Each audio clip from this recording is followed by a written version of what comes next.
And it's all natural. But these were the things that were helping me get through my day and to get off of all of those medications. Now, these are all natural substances, and you have receptors all through your body for them. You know, your body is intimately connected with these molecules.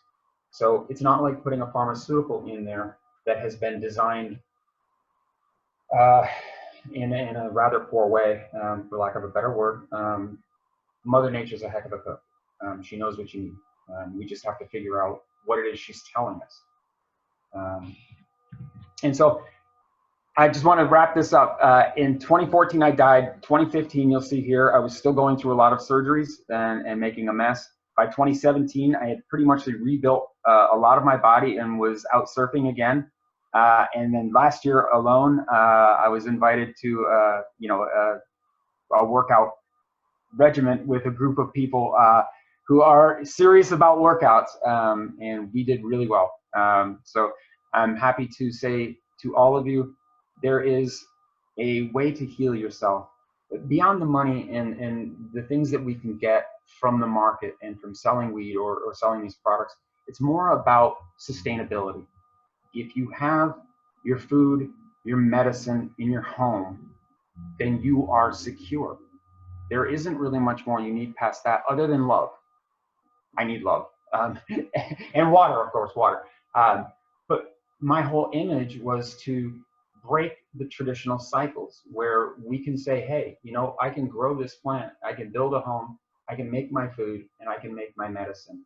And I'm not dependent on a lot of the failings of our past systems.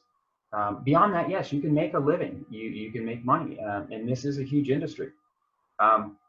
But you must understand that a lot of people have already moved into this industry. They've bought up a lot of the real estate and moved incredibly, and they have enough money to really, you know, bear down in marketing and stuff like that. My vision is to develop true products that really do help people. Let the big industry and those people do their thing. We are moving forward to create a sustainable, independent future for us. This is something that we all need and that we can all get very easily. And my vision is to bring all of my technology, and I have several technologies forward, and to share those with a lot of people. Look, I can't run this all by myself, guys. And I'll show you here. You know, I want to thank you all for watching this, but I want to also bring something else up here quickly. I'll show you very quickly a listing of all the patents that I own and where they sit. So in fact, in hemp, I own a patent here for making hempcrete. We can actually 3D print a house in 24 hours. It's an incredible formulation, and it's actually structural. It's not just insulation. It carries a 6,000 psi load, and it's made with a very advanced hempcrete formula that really nobody else has yet. The fuel pellets, you know, you can make pellets out of the bass fibers and stuff like that. I also have another technology that I've patented where I've created an enzyme that will actually digest the stuff to make the base materials for making bioethanol. If anybody's been watching the ethanol world or the isopropanol world, all that, it's depleting so quickly now. We can't make propanol fast enough. Well, then there goes the CO2 industry, because the CO2 comes from making ethanol. So your carbon beer and your sodas and everything else are going to go away very quickly. And then, of course, this is where my heart lies over here, is to actually make medicine to cure people. And so these are the technologies that we own and the things that are possible.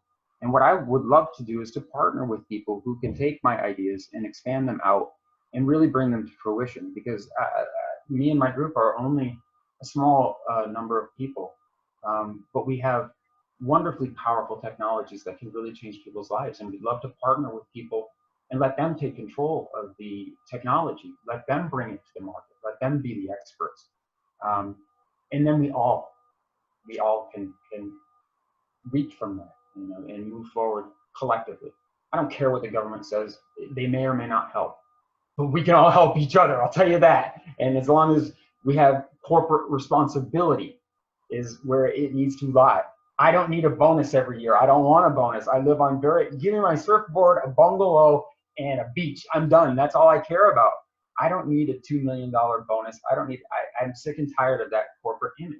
We need responsibility amongst all of us to say that we all count and that we're all equal and that nobody has the right to hoard or to just take it all.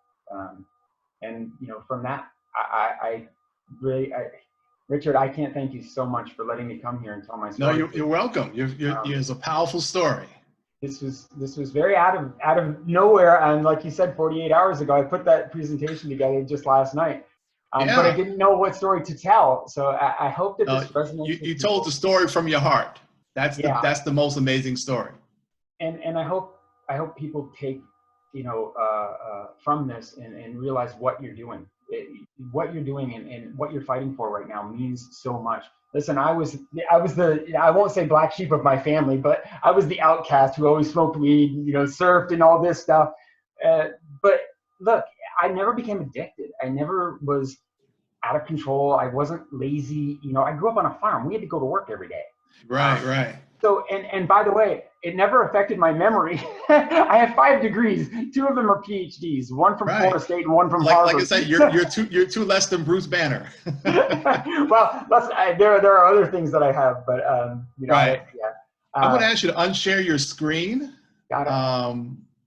Because what we want to do is open up the floor for some questions. Right, we're going to open up the floor for some questions. If you have a question for any one of the last 3 panelists, just actually type into the chat room. Just type, I have a question, and what we can do is that we can unmute your microphone so you can ask your question. So if anybody have a question, even for the Cannabis Cutie or Chef Katie, or Dr. Clark.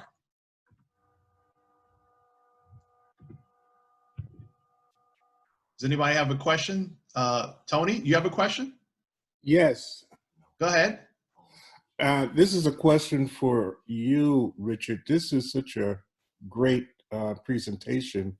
I would like to make sure that I have the information to contact all of the speakers, because obviously there are things that can be done with them, with some of the things that we're doing here with our wellness activities. But just to be able to have that knowledge, I have been working for some time, as you know, but this few hours I've learned so much that it's incredible. So I would like to congratulate you, but to let all of the speakers know, we just have to find a way to get more people to understand what was just presented in the last couple of hours. It was great. Yeah, so what we're going to do is all of the speakers, we're going to have a general list I'm going to send out to all the speakers of all the other speakers. Great.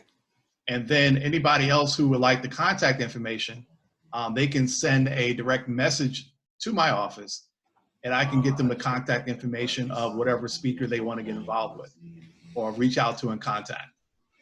And for Chef, I want to go with you and Richard when you go back. That's great. You know, we have to. I'll talk to Matt McCoy, and we'll take a film crew, and we'll be, you know, there with you. That's a wonderful idea. Most certainly, Brother Tony. You will be welcome. You know, Ghana extended the year of return last year. Earlier this year, Ghana extended a $3 billion investment opportunity to invest in Ghanaian bonds, specifically targeted at the diaspora. And I just want to kind of extend this to everyone. Richard and I have secretly, in the background of the conversation, they've been plotting on getting together to a trip to Kumasi. And I seriously think that the Cannabis Cutie is going to have to be on that. And Brother Sean, I would love to see you there as well. I'm going to make a proposal right now, Brother Richard, in front of everybody. Recently, I participated in a group of that was put together by Queen Afua, a group of researchers in the health field to heal the planet. And she had some, I think about 34 of us all submitted chapters to this book that was published. And I suggest that there is a book from all of the presenters asked to submit, say, a 200, 700 word chapter, that we could have a book coming out for Code 420 that could have serious impact on the world. Sounds good to me. Yeah, gentlemen, we do have a question. It came in from Michael B. And Michael B says he's from the state of Maryland. He said, how can, oh, hold on. For some reason, I lost the chat room. He says, more people been, okay. He says, Michael B says, I'm from the state of Maryland. How can we get more minorities into the mainstream front line of the cannabis industry? Minorities are not getting enough recognition, in my opinion. Yeah, Michael, what I'm going to do, I'm going to take your question and forward it to some folks from the minority cannabis industries, most importantly, minorities in medical cannabis, and also the people from Woke. But if anybody want to take his question, you want to take his question, Tammy? Go ahead, Tammy. Hold on. Go ahead, Tammy. Okay, so really you have to take action. Going to the meetings that your local cities are holding, whether it's Women Grow, Canada Gather, Code 420, going and talking to your representatives, actually sitting down and having a meeting with them, talking about the legislation that is currently on the Hill, things that need to be passed. Talk about your interest. It really is, you need to make the noise and make them look at you. That's pretty much how it's going to go down, because I know in California for a lot of it, they were kind of whitewashing the industry. And what minority communities had to deal with the effects on the war on drugs, it was quite, it just wasn't a feel-good thing. So align yourself with the organizations. They are out there. There are so many minority cannabis organizations. And really, I think just uniting. If you look at the model that LVMH has, which is Louis Vuitton, Moet, Hennessy, what they do is they take all of their business activities and they centralize them. So legal, purchasing, buying, that's all done by one central hub, and it gives all the other houses to be creative, like Dior, like Louis Vuitton. It allows them to be creative, and the buyers are going out and getting the materials, and because they're buying for so many entities, they're able to get a really good deal. So if we could think like that, bringing minorities together, where we can centralize maybe our legal, we can centralize our financial and accounting, and come together and just focus on creating good medicine and good organizations, I think that that would be completely beneficial to our industry. This is an opportunity for people of color to actually win in an industry. Everything else has kind of already been developed and it's too late. So that's just kind of my take and my piece. Thank you. Excellent. If I could just add a bit to that, and she did a wonderful job talking about the domestic scene inside of America. Much of my focus has been on global economics. I wrote a book called Futurenomics, positioning your enterprise to win in the new global economy. And I'm always encouraging people, stop thinking of yourself as a minority. Think of yourself as a global community. When we talk about people of African heritage within the United States, yes, we represent only 14% of the population and an even smaller percent of the economy. But when we look at ourselves on a global population, well, at 1.614 billion people, we represent close to 1/4 of all of the people on the face of this earth. And we have this mother continent that is enjoying an amazing transformation. There are 22 countries in the Western Hemisphere with a majority Black population. So the term minority, I always have to put that in quotation marks. Yes, we are a political economic minority inside the United States, but as we begin to think of ourselves joined with the CARICOM community, Central America, South America, there's 105 million people of African heritage in Brazil itself. We can now see ourselves in a greater perspective. I agree completely, Tammy said. Begin locally, organize, join organizations, consolidate your vision, your plan strategically, locally, and then go global. Thank you there, Chef. We definitely have a lot of people joining us on our trip to Ghana. It was just you and I about a half hour ago, an hour ago. And, and now Let's take the time. Let's put it together. We'll have to craft it. We'll work it out. Let's put it together. It could happen as early as maybe November this year. That's a